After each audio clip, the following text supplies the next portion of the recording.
Buckle up, because here we go. I hope you've had a chance to look through this. We've got a fourth-generation rancher and two veterinarians that are here today to talk about downtown redevelopment. We have the president of a manufacturing operation, the retired president of a manufacturing operation, and a hospital CEO here today to talk about housing.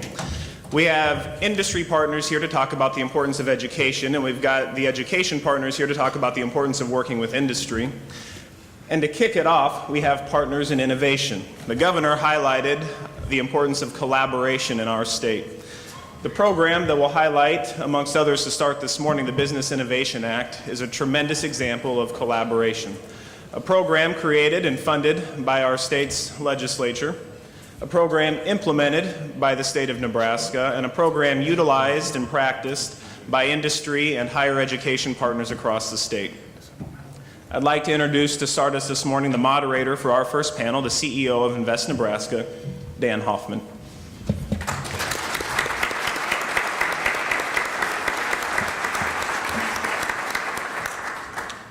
Good morning. As the governor mentioned, we Nebraskans love to talk about our rankings compared to other states. Whether it's sports, taxes, or economic development, we try to understand our rankings and how we can improve into the future. This can also be described as having a vision, the act of anticipating that which may or will come to be. If I were to tell you in the year 2011 that Nebraska ranked last in the country, along with Arkansas, Mississippi, Alaska, and Wyoming, you might wonder and pause what we were doing wrong. It wouldn't matter what the ranking was for, but there's no reason why Nebraska should rank at the bottom along with Arkansas and Mississippi. But this ranking came from the Money Tree report on outside capital or venture capital investments in startups and emerging companies. In 2011, no Nebraska companies received any venture capital. So it begged a bigger question. What did Nebraska need to do today in order to develop the entrepreneurial ecosystem for startups and emerging companies with a vision to grow more private companies in the state of Nebraska? In 2011, the Nebraska Department of Economic Development and the Nebraska Department of Labor created a vision of what Nebraska could be by the way of entrepreneurship and innovation.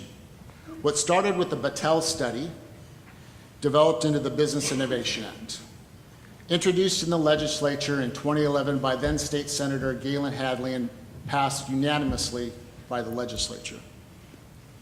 In 2011, the Department of Economic Development, for the first time, had comprehensive support programs matched by private dollars for startups through 5 primary programs. Pre-seed prototype grants, state matching grants for companies receiving federal small business innovation research or SBIR grants, academic research and development grants, microenterprise loan and technical assistance, and the innovation commercialization seed funds, which is where Invest Nebraska partners with DED. 7 years later, we are experiencing the dramatic impact those BIA programs have had in developing what we now call the Silicon Prairie. These programs are transforming Nebraska as the place to start and grow a business. And as a side note, last year, the Money Tree report ranked Nebraska 31st in the nation in the attraction of venture capital. 19 companies received a total of just over $80 million of venture capital. And by the way, Mississippi and Alaska are still ranked at the bottom. To start off today's panel, I would like to introduce Dr. Eric Thompson with the UNL Bureau of Business Research to present the Bureau's recent economic impact analysis of the BIA Act. Dr. Thompson.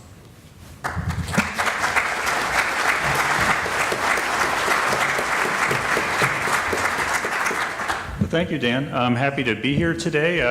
Every 2 years, my colleague Mitch Harrion and I get an opportunity to update our economic impact study for the Business Innovation Act programs. It's always one of my favorite studies because I get to learn about all the exciting things that innovative businesses in Nebraska are doing. So Let me kind of hit the highlights of our reports, the 3-4 month report that we work on, but I'll just give you the key points about what we did and what we found.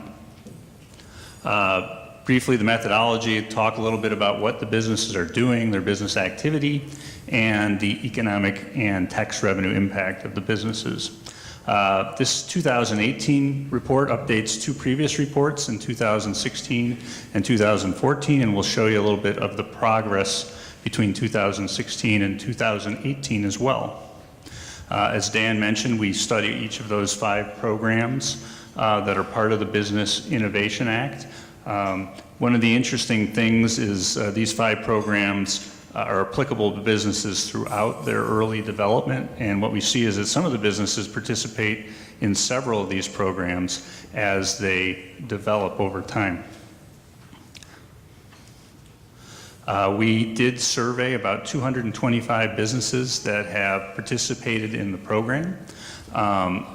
We have usable data for 150 of those 225 businesses. To some extent, what I'm going to present to you today is a little bit of an underestimate because it only captured the businesses we had information for, and that was only about 2/3 of the businesses. 78 responded to our 2018 survey. Some additional follow-up work from the folks at Invest Nebraska got us another 13, and then we had some older data for some additional businesses. And lastly, just to talk about the economic impact. If we look at the activity of those businesses, that's known as the direct economic impact, the money those businesses bring in the state by selling their goods and services around the country and around the world. We model on top of that the additional economic activity as that new money circulates through the economy. You imagine some of these innovative businesses employing accountants and other business service providers buying goods and services. So we capture all of that in our economic impact, both the direct business activity and this multiplier impact, and then of course that economic impact feeds into additional tax revenue for our state. So that's our basic approach to calculating economic impact. Okay, here you have an example of the number of these firms that, again, the 150 for which we had data that participated in various programs, and you can see that point I made earlier, that a number of the programs, number of the businesses participate multiple times in their initial prototype work, but then also later on as they advance. Here you can see the dollars awarded at the various stages to firms.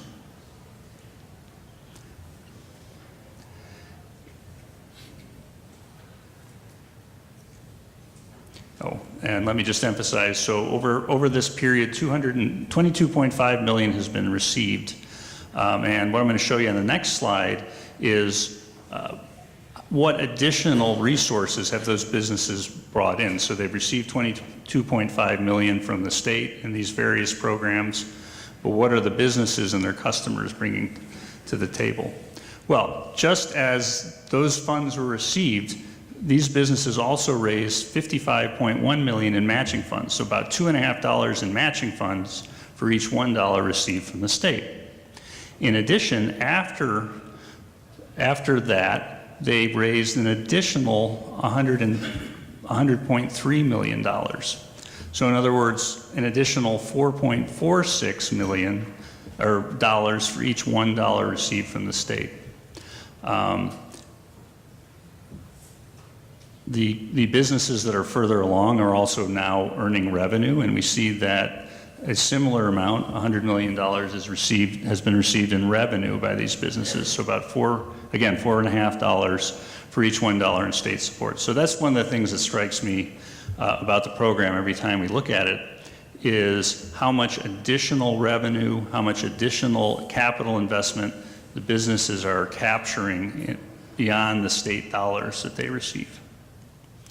Okay, well, let me get into the direct economic activity at these businesses. And you can see a breakdown by industry here. The largest number of jobs are for software firms that are participating with Business Innovation Act programs. Altogether, there's 630 jobs, and over $30 million in wage and salary income earned at those jobs. So that's our direct economic impact. Now, what I'm going to show you here is we're going to apply the economic multipliers to that and get you the total economic impact. And you can see that here for our 2018 study for this year. The businesses had a value-added impact. This is kind of the equivalent of gross domestic product that you hear about all the time when we're measuring the size of the national or state economy. About 135 million in value added just in this year alone from these businesses. With the multiplier impact, over 1,400 jobs in Nebraska due to these businesses, and over 6 million in state and local tax revenue for the state. So a pretty significant impact on the state economy. This table also shows you the progress of the businesses that have been involved in the Innovation Act, as well as additional businesses that started up and participated in the programs between 2016 and 2018. And you can see that the impact grew between 33 and 50%, depending on the particular measure, over the 2 years. So the impact of the program is also growing over time. So as I pledged at the beginning, I was just going to hit the high points of what we found. And I guess we're taking questions at the end rather than now. Okay. So I'll let Dan introduce the next speaker.